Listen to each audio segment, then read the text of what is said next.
We all have that person in our lives who seems to be connected to everyone. You can be intentional about your network while still being human. In order to build strong connections with others, you really have to be strongly connected with yourself. I believe that meaningful networking has been the single greatest contributor to my good luck. You can't connect the dots looking forward. You can only connect them looking backwards.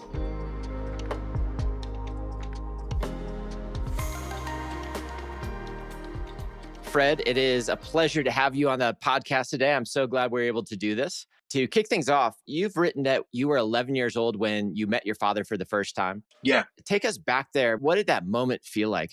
Yeah. I'll have to tell you the whole story, right? It was when welfare was returned back to the States. And so the state of Michigan were suing fathers. And my mother had to tell the state of Michigan who our dad was. And so they sued him. And we had a blood test. And I remember the moment when we walked through the doors to get the blood test. I think I remember what my brother and I were wearing. I remember it was a summer day.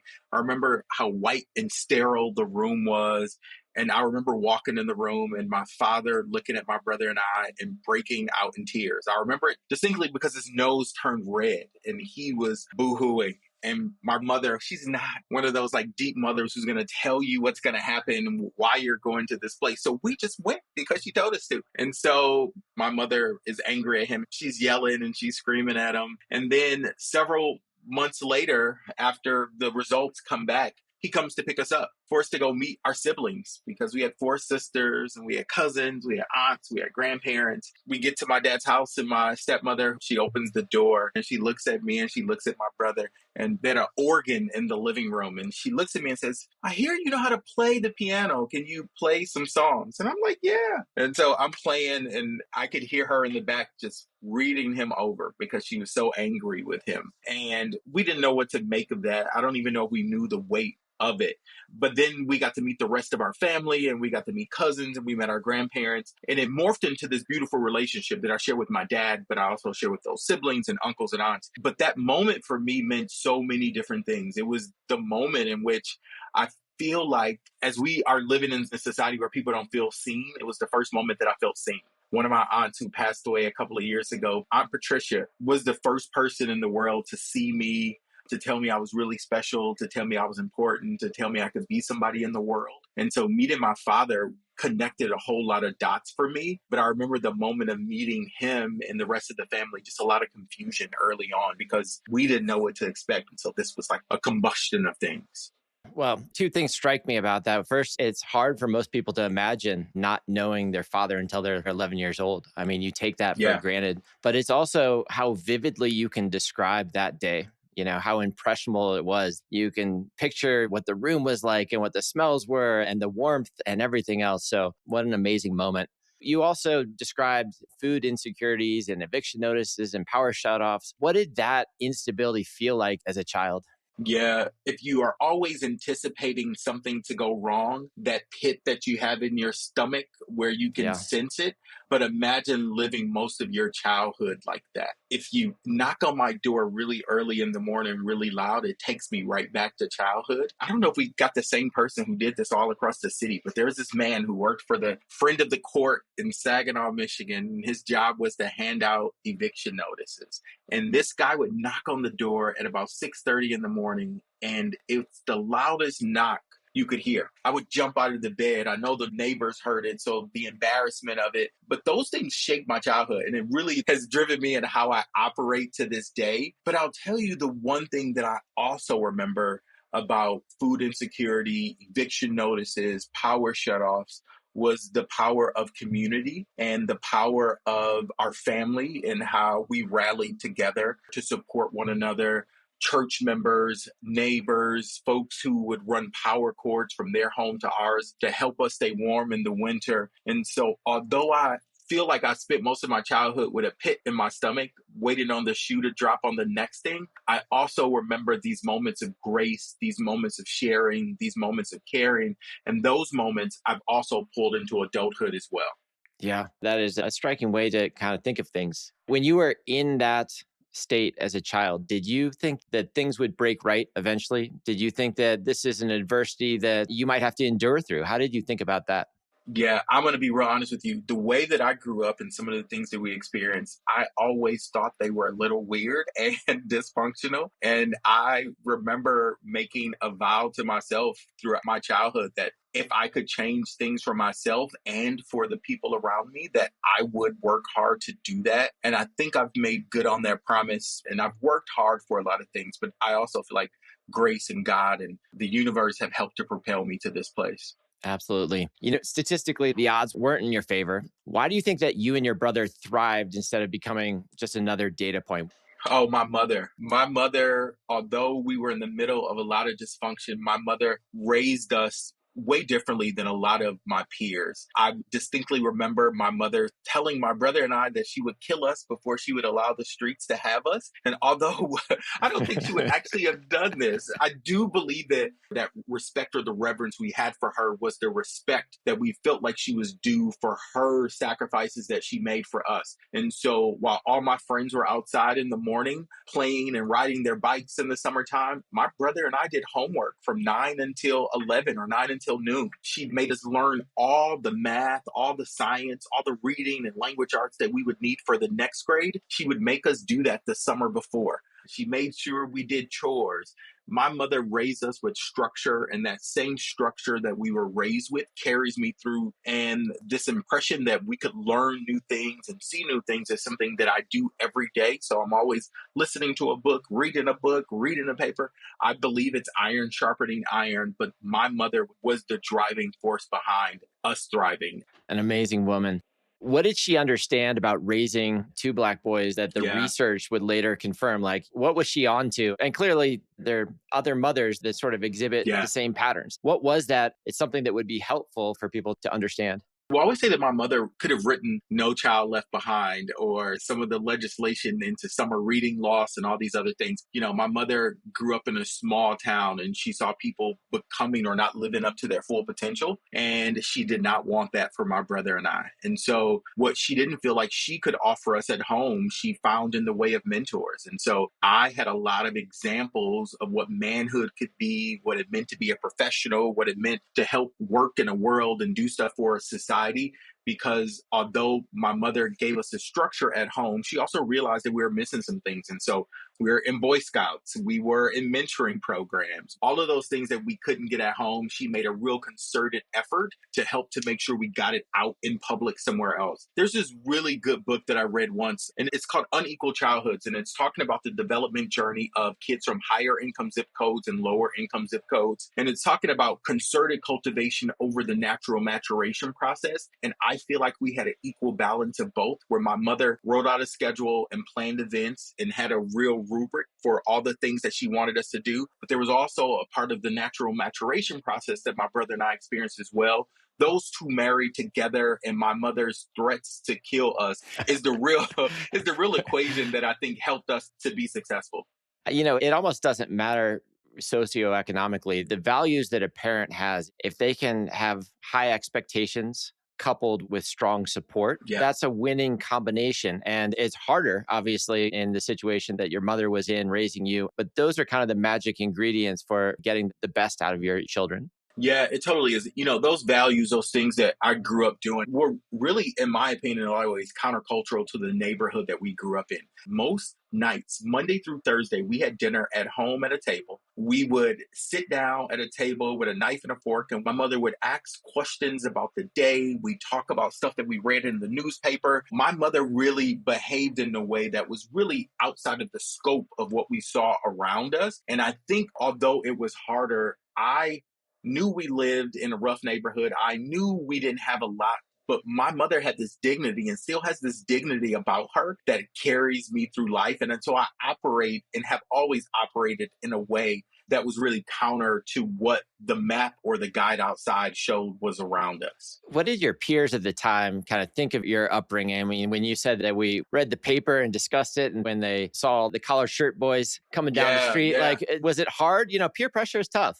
Well, let me tell you this. Number one, my name is Frederick, and my mother made people call me Frederick. My brother's name is Patrick, and she made people call him Patrick. And we lived in the projects, and we wore collared shirts from preschool all the way until we finished elementary school. The bus driver called us the Collar Boys, and so the nickname stuck. But I will tell you, it wasn't cool. People, they teased us. We were nerds. We were dorks. I didn't fight against it, but my brother did because he wanted to be a little cooler. But I will also tell you that those same people who teased us also had admiration and respect for us. I wrote an essay and it showed up in the paper. They didn't publicly say, like, that's a good job that you did. But if I saw somebody one-on-one, they'd be like, yeah, man, you're doing a good job. I'm proud of you. And so I wasn't the coolest kid in the world, but I never shied away from who I was. So it's been ingrained in me for some time. I've always had a high sense of self, and that sense of self has allowed me not to really care what my peers think. Yeah. From what I understand, as a child, you didn't idolize athletes. You idolized a principal, a pastor, and a Boy Scout leader. Yeah. Why was that? Because of where I grew up, the elementary school that I went to had two fathers. And I remember these two men distinctly because they were the only two fathers who were in the homes of any of the kids that I knew. And so it was Mr. Reeves and Gary Hall. And Gary Hall was the basketball coach. And I remember the Reeves family. And so there weren't a lot of examples around me of who you could become. Listen, I wasn't ever going to be a sports star and have never really been into sports. Music has never been my thing. And so if I saw a black man in a suit, I would like, oh my God, why do you wear a suit? And so my dream one day was to have a job where I could wear a suit to work. And Lewis Skipper, my elementary school principal, wore these gray suits. And I remember they were gray. And he would walk through our elementary school with this black fraternity, the Omegas. He'd walk through our elementary school with this paddle. And people moved out of his way when he walked through the building. I remember. He commanded respect. Yeah. He commanded respect. He drove a gray Mercedes. I'd never seen anybody drive a car like that. And I just thought he was a smooth, suave guy. My Boy Scout troop leader, he had a great job. He worked in the medical field. His wife had an amazing job. She was an HR professional for General Motors. And he had two sons, a house with what looked like a white picket fence. And he was like embodied what it looked like to be in the American dream. And he volunteered. He was a Boy Scout troop leader to a bunch of goofy young kids and very rarely got ruffled by us and all our goofy banter. There were places we had Martin Luther King Jr. boulevards, but in Saginaw, Michigan, there's a Reverend Roosevelt Austin Boulevard. He is one of the most important people I'd ever met. I was a junior usher, and I can distinctly remember fighting to be the usher by his door on Youth Usher Day, because I wanted him to walk out of his study and I wanted him to put his hand on my head and said, hello, my son. And when he would do that, it made me feel like I had changed the world. When he spoke, people listened. When he gave direction, people followed. Presidents to be came to our church as a means to get his endorsement to run for president. Bill Clinton had been there. I was at an event a couple months back and I met Jim Blanchard, the former governor of Michigan. And he said to me, did you ever know Roosevelt Austin? He's the reason why I got elected governor of Michigan. I thought Reverend Austin just embodied what it meant to be an important person in the world. And the fact that he knew who I was, he knew my name, made me feel like I was somebody important. And so I idolized him. I wanted to be like him. I wanted to speak like him. But I feel like in some ways I've made him and Lewis Skipper and Mr. Brewer proud at the life that I've charted out for myself because of their example. That is an amazing story. So if I were to ask you who got you here, is it your mother? Is it those three men? Is it something bigger? Like, how do you think about that? I stand on the shoulders of so many other people. There are about 100 people who are holding me up to this place where I am. I think about my elementary school teacher, Sharon Smith. When I was leaving the 6th grade, she told me that I was smart and you need to go be pushed harder. You're going to fill out this application to this gifted and talented program. I'll pay the fees. I'll even take you over there to take the test. You need this type of prodding to do what you're going to do next. She helped me fill out the application, paid for the test, and drove me there to take the test and waited in the parking lot. I got into that program, and it was a global studies program that I was in from 7th grade to my senior year of high school. It opened me up to a whole different world of researching, so fishing on my own, finding information, being in a class where we were having Socratic conversations, modeled conversations, in classes with people who are way smarter than me or people from different parts of the city. I feel like I could mesh in almost any world because of that. I got to college and met a whole group of people just like me. So I stand on the shoulders of professors who told me I wasn't that smart and I needed to study harder and be better. I sat on the shoulders of friends, my high school English teacher, Sharon Floyd, who knew for me college wasn't just a rite of passage, but it was a real critical milestone and a step that I needed to chart the course that I was in life. And so she would send me letters when I was in college with $50 stuff inside because she knew I needed that to stay on the journey. So I could never just charge this up to one person. I can charge this up to so many people. But I feel like the higher I go, I'm being pushed up by so many people who loved me, who thought enough of me, who pushed me, who told me I could do better. And that's how I ended up here. Oh, that's beautiful. Just the gratitude in that. In preparation for this interview, I tried just to go through the same exercise in 5 or 10 minutes because I saw your stories about Lewis Skipper and Robert Brewer and Reverend Austin. And I thought to myself, in my childhood, who shaped me? And the same type of thing happened. I started writing that list and the list gets longer and longer and longer. And the people on that list, they probably have no idea that they had that deep of an impact on me. But many years later, I'm writing their name down because they went out of their way to help me. They were just a positive role model. Maybe it wasn't even direct, but it was someone who I aspired to be like in life. And it's good to have that gratitude. Yeah, I am definitely held up much higher by those people, a whole city of people who loved me to where I am right now. Terrific. So kind of fast forwarding, you built some mentoring programs at the YMCA, I think in Cahokia. Is that right? Yes. Okay. So I grew up in St. Louis, Missouri. So I grew up across the river from that. So I've got a little bit of context to that chapter in your life. Tell me a little bit about that. I guess there was a summer where 4 boys died. Was that in Cahokia? Yeah. It was my last summer there before taking a job in Chicago. I loved that job. I got to be an executive director of a YMCA. I got to do some cool stuff in the community, but I would light up in the evenings when it was time for our mentoring program to start. Brother to brother program, a bunch of volunteers, and we were just working with young men. Some of them were there because they wanted a caring adult relationship. Others just came because I let them play basketball and they didn't have to pay the drop-in fee and I would buy pizza. Over the course of about 3, almost 4 years, I'd worked with a group of young men. We had gone on college tours. We'd meet on Mondays. We'd do life skill classes. And one summer, the summer that I was preparing to leave to take a role in Chicago, I had 4 young men die. One of them died on his way driving to college that we had taken him to on a college tour. Another kid died in some senseless violence.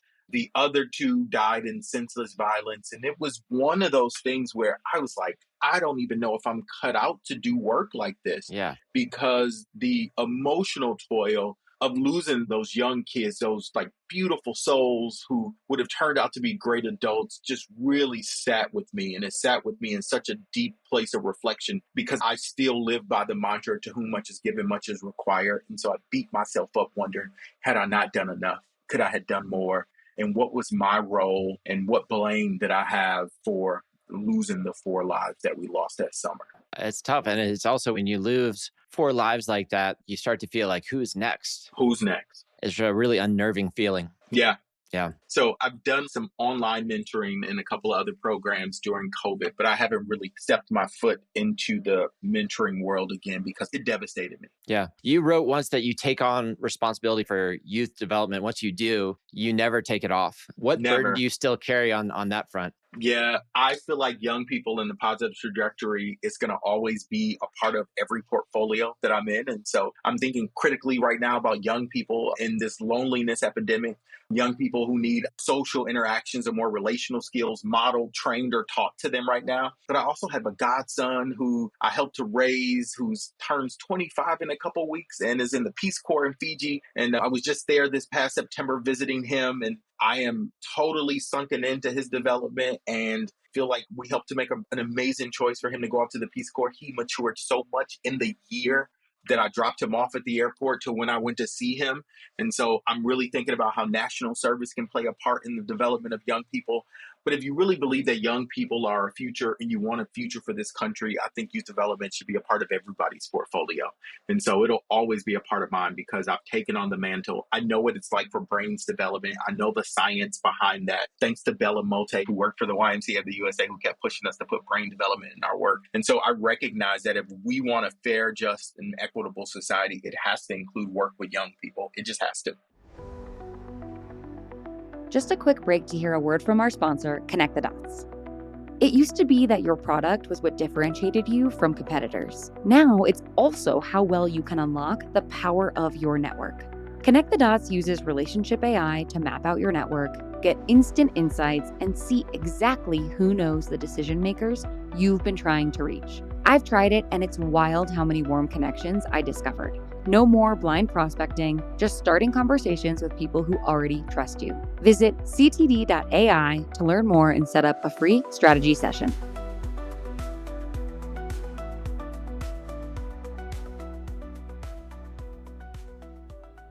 You've got such a rich narrative to your life. When Weave came along, did it feel like a career move or did it feel like a culmination? I feel like every job that I've taken on has felt like a culmination or one of those like next steps because I've learned this. I worked for the Metro Atlanta YMCA. I worked for a mayoral organization. I worked in the St. Louis area. I worked in Chicago in the WISE national office. And then I was doing local work at a high level as the chief advancement officer at the Cincinnati YMCA. And so this role that I'm in right now at Weave felt like a culmination or groundswell of all of those roles in one. And so it felt like a rite of passage to take this role. Like I had done everything I did to be prepared for it. And now I feel like I've had to muster all of the strength of all those jobs to do the work that I do every day now at Weave.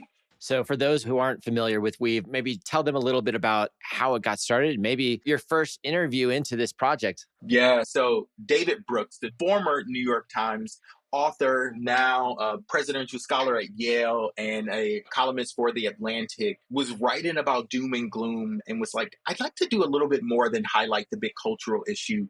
I want to highlight the solvers of this. And so in our first iteration of work, David traveled around the country to big cities, small towns, forgotten about Midwestern communities and hamlets like the one I grew up in Saginaw, Michigan. But before they got there, they would ask a set of questions. Who do you trust? Who shows up for people? And who's the leader in your community? And so they heard these stories of everyday people, people who were creating mentoring programs for LGBTQ youth in rural communities, people who were helping their neighbors buy vacant lots to turn them into parks, people who were the real leaders in their neighborhoods and corralling people. They were the trusted people. And so David came back and said, these people are already out there. How about we now do something to support them?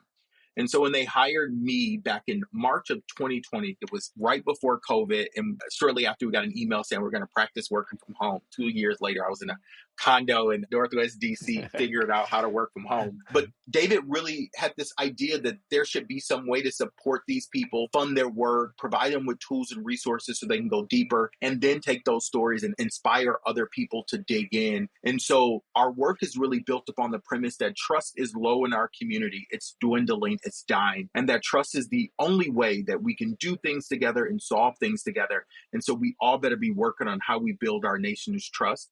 And David says a culture shift happens when a group of people find a different way to live and everybody else models it. But this different way to live has been how we've always lived. We've worked together. We've supported one another. We've been in community together. And so our work is reminding people of that, showing people how to do that, funding projects that help people to do that, to create this groundswell of people in neighborhoods around the country who are the trusted leaders, who are the weavers in their community, and helping them to deepen their impact so that we can grow the sphere of people who are doing that type of work in their communities. My first interview with David, it wasn't a traditional interview. I think I had 8 interviews, and then I met with David shortly after the last one, and we talked for about 30 minutes about his book, The Second Mountain. And I think I told him I thought he was wrong about a part of it. It's like, who am I to tell him he's wrong? I bet he appreciated that. I said, you highlighted the stories of people who've gone through some great tragedy and decided to weave community together. And then there are people who have gone through some great triumph. They've gotten to the end of their journey with careers and they've decided to weave community because they're looking for a place to belong or for some substance after work. But there are a group of people who, just like Beyonce, they wake up like this and they're weavers. You know, there are people like my grandmother who would cook for her 10 kids, but would also leave an extra plate because she knew somebody would come by needing a warm meal. And so we have to create a space for those people who just wake up and are already weaving communities together, and they deserve a nod in your book as well. He actually agreed with me and thought I was right. So I guess I didn't do a bad job. He hired me. And for the last 6 years, I've been helping him take his squishy idea and turn it into a movement of people around the country.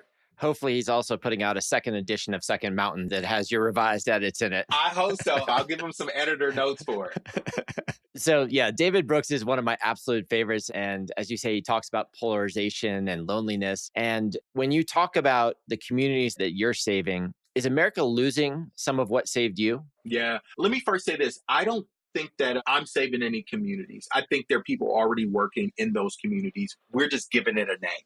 What I will say is, I don't think that we're losing it. I think in every community I've gone to, I found a bright spot. I found a person who is the kneader of the dough, and they are just like kneading this dough for their neighborhood, their city, their town. And so what I believe is that although the media says that we've lost hope, although the pundits say that trust is low, every community I go to, the same people who've helped to propel me are still weaving in communities, and there are people waiting on the sideline right now. And so a big part of our purpose is to teach people, to remind people, and to get people who are waiting on the sideline, so you can have more people doing this, because we hope to shift the narrative of, yes, there'll always be doom and gloom, but there's some real positive things that are happening right now as well. We have not all the way lost hope.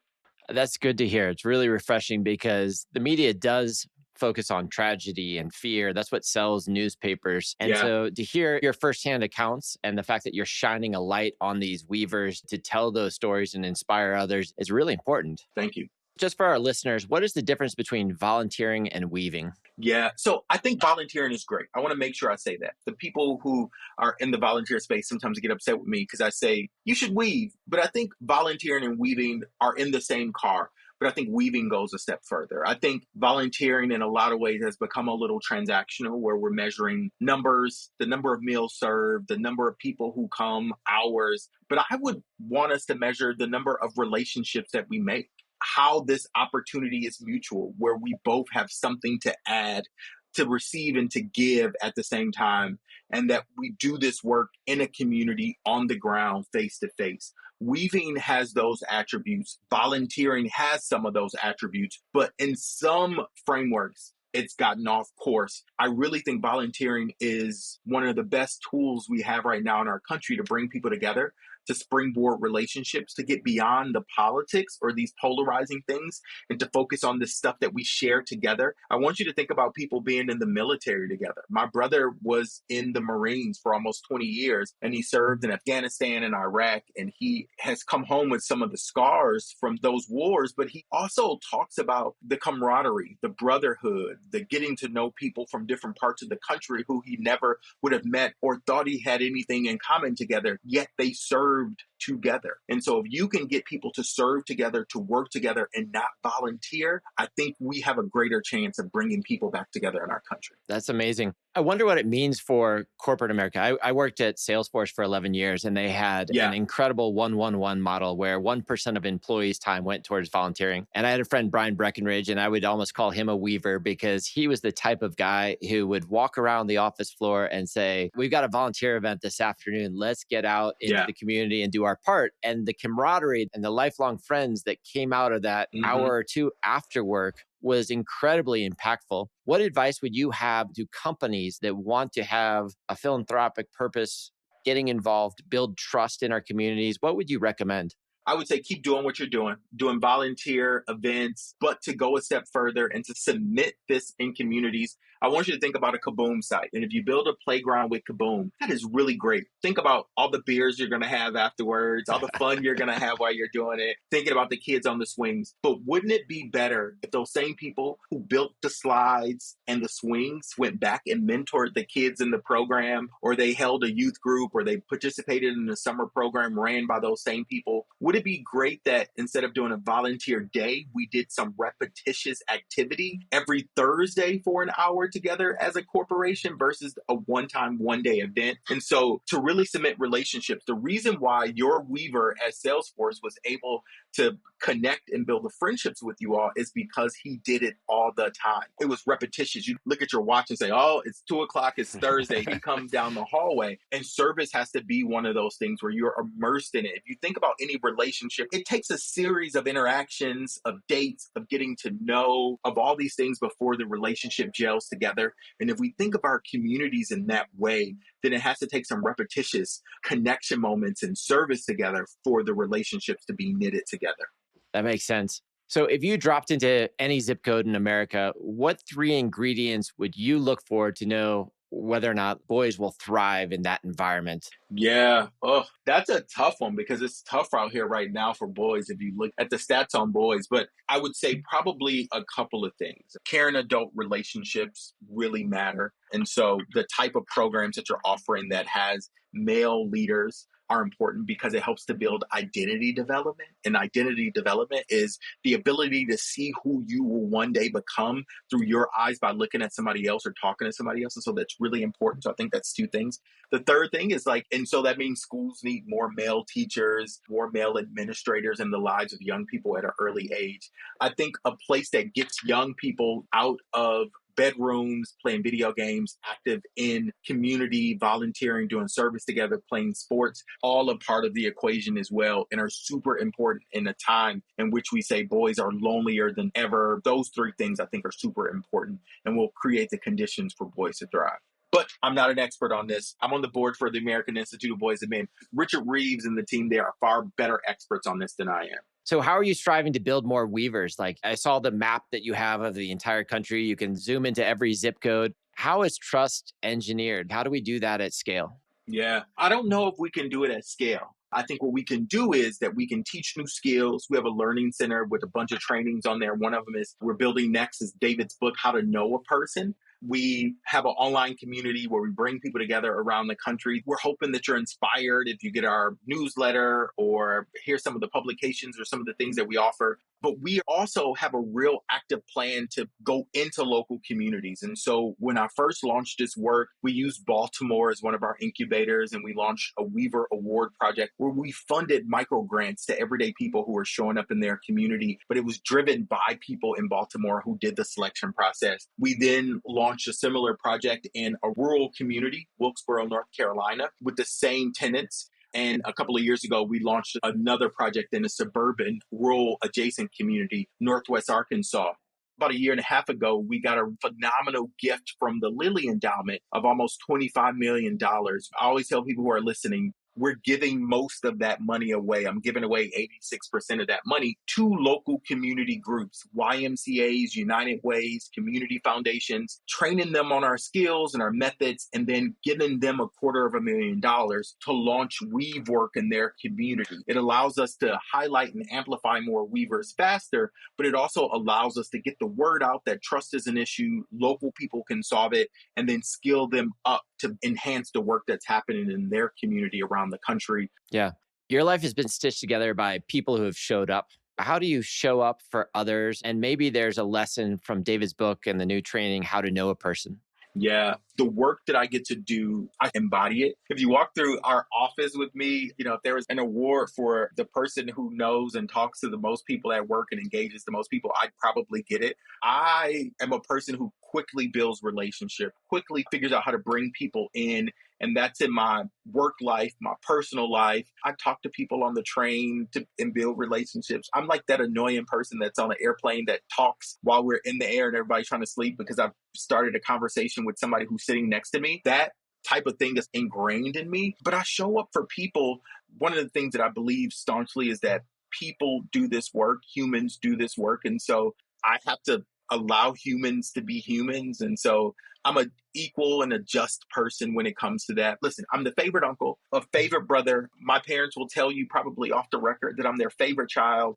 I feel like this work that I do, this public persona that I have, it's like all real. It's who I am. And it shows in how all the relationships around me all come together. Well, I've achieved favorite status with my dog, but I think it's more I'm the one that walks it and such. So I'm impressed. So what lessons about relationships have you learned the hard way? Yeah. Over the years, I've lived in 6 different cities, and in all of those cities, I consider them to be home because of the relationships and the people who showed up for me. But it takes a lot of work to maintain a lot of relationships with a lot of people. And I think over the years, the hardest lesson I've learned about relationships, and this might be a little bit of a deep one, is that you have to be honest and kind and just to yourself. My therapist once told me it's hard to live in a place in a world where people are so mean to you. And I go, yeah, it is. And he goes, you're so mean to yourself Stop saying those bad things. But back in 2013, was living in Chicago, had just moved there, taken on a really big job with the YMCA. My life was in shambles privately, but publicly, you couldn't tell. I was about 420 pounds, overweight, unhappy. And I moved to Chicago with all of my things, but I left them in boxes because my plan was to end my life. And I didn't want my mother to pack up my things and identify my body and plan a funeral. So I was going to do her a favor by taking out one of the steps. I was gay, closeted, unhappy, and just didn't feel like this public success that I was having, that my family could accept my private life. And so I planned out the day it was going to happen and woke up that morning, and one of my dearest and favorite fraternity brothers called me on the phone that morning, and we always texted. We never talked on the phone. But this day, he said he had this inkling that he had to call me.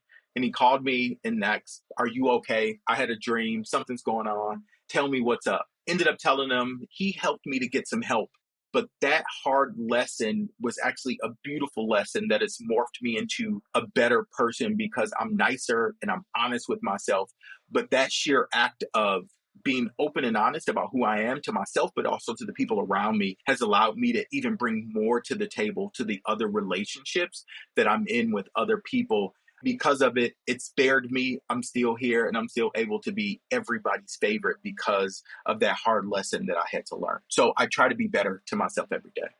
Oh, it's a heavy story to hear, and I'm glad you were able to push on through to the other side because the world is lucky to have you here, and thank you. Continuing on your mission and bringing joy to people's lives. So thank you. Yeah. And it's important when you are able to share that story with others. There are people that have those feelings and it feels like they've got the weight of the world on them. And to know that there is an outcome where you can get through it and people will accept you and love you and you have a lot more to give to the world. That's an important message to champion. Yeah, I believe it wholeheartedly. I agree. Yeah. A couple final questions.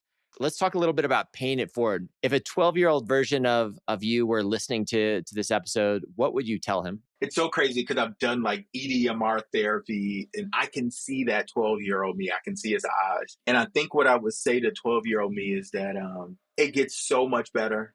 Stay the course. Life is like walking through a maze blindfolded. And the only way you can get through is by the claps of the people on the other side to direct you to the exit. And so open your ears, put your hands in front of you so you can feel, but listen to the claps. The claps will guide you through. And those same claps will help you guide other people through. And so as you're thinking about you at 12, remember to harness all the scrapes that you'll get from those bushes because you'll be able to tell the story and you'll be able to guide another group of 12-year-olds through that same maze one day. That's beautiful. Who are you trying to become now? Who's your next Lewis Skipper? Yeah, there's so many people who I take stuff from now. The CEO of the Aspen Institute, Dr. Dan Porterfield, who is just such a benevolent leader and a good guy. David Brooks is one of my Lewis Skippers. I have friends who are some of my Lewis Skippers, Edmund and Chuck. My parents, as they are aging and I have beautiful relationships with, they are now my Lewis Skippers. I also think about younger people, my godson, my nieces and nephews who teach me something new each and every time. I believe that everybody in the world has something to offer. We just have to get quiet and turn our ego off and you can learn something from everybody. And so over the course of my life, I think I've been able to be successful is because my ego is here, but I also try to turn it off so that I can hear and receive from other people. Fred, one more question. A lot of the success that people have is around building their network. It is about finding mentors that they can pattern themselves after, people they can go to for advice. But networking has a different meaning when you're a kid growing up in a community where the mentors are few and far between. What advice would you give to somebody in that world? I mean, you've gone from the Aspen Institute, which is kind of the ultimate network with thought leaders from around the world. What advice would you give upon reflection? Upon reflection, when I think about networking, I think about normal people and how I can continue to be my normal self and be in community with other normal people. Yeah. I've had some of the most beautiful moments with some of the world's most important people, and for a second, not even knowing who they were because I was there just because I thought they were giving a good talk and I wanted to go up afterwards, or I was sitting next to them and I mentioned how much I liked their shoes and it has morphed into something else. And so what I would say to young people or people who are trying to figure out how to do that in a place where they don't see a lot of people like that is to treat everybody as if they have something to offer. There's a line in the poem, If, that says, if all men count with you, but none too much. And I take that with me every day. I think everybody is important, from a person collecting the trash that I say hello and I'll ask how their day is going, to the person who's running the company. I try to treat them all the same and give them all the same type of reverence. And that type of action will come off as normal and human. And I don't think I've sought out relationships with people. They just happen organically. Yeah. Everybody has a story. You just have to ask the question and listen and ask the next question. And that's how relationships are formed. All right. Anything else, Frederick, you want to leave me with? Jamie, thank you so much for the time. I think the one thing that I often leave every room with is a challenge to everybody who's listening, is that there's 3 things that we can do right now to make people feel more human. One of them is really easy and shallow. When they walk outside and I see, Jamie, I see you walking next to me, I'm going to make eye contact with you and I'm going to say, good morning. It's going to make you feel human. It's going to make you feel alive, and it's going to be contagious, and you're going to do it to the person who you walk next to next. The second thing that you can do is cross a threshold, meaning find a neighbor that you don't know, knock on the door, have a cup of coffee or a glass of wine, get to know them. It's important in communities for us to know who we're living amongst. The third thing is to find some volunteer or some service opportunity. It's the quickest way to get cemented in a community and to get to know people and to get connected to a cause. Those 3 things actually can make people to go from feeling like they're inside and alone to feeling like they're a part of something bigger than them. And so that's what I like to leave the listeners with. I love those 3 simple steps, things that everybody can put into action. Fred, thank you for your inspiring story. It means a lot to people to hear what you've been through and how you're trying to make our communities stronger and shine a light on the people that do the hard work, the weavers.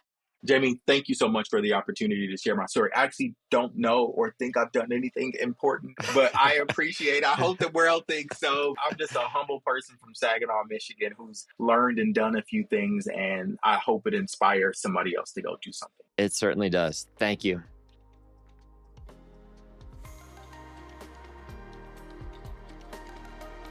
I hope you enjoyed this episode. We really appreciate your time today. For more stories like this one, visit whogotmehere.com. On the website, you'll find our networking masterclass, bite-sized lessons, and a spot to nominate guests that you think we should have on the show. If this content inspires you, we would greatly appreciate it if you left a rating or review on your favorite podcast app. Who Got Me Here is a production of Jamie Grenny, and Now It's Here.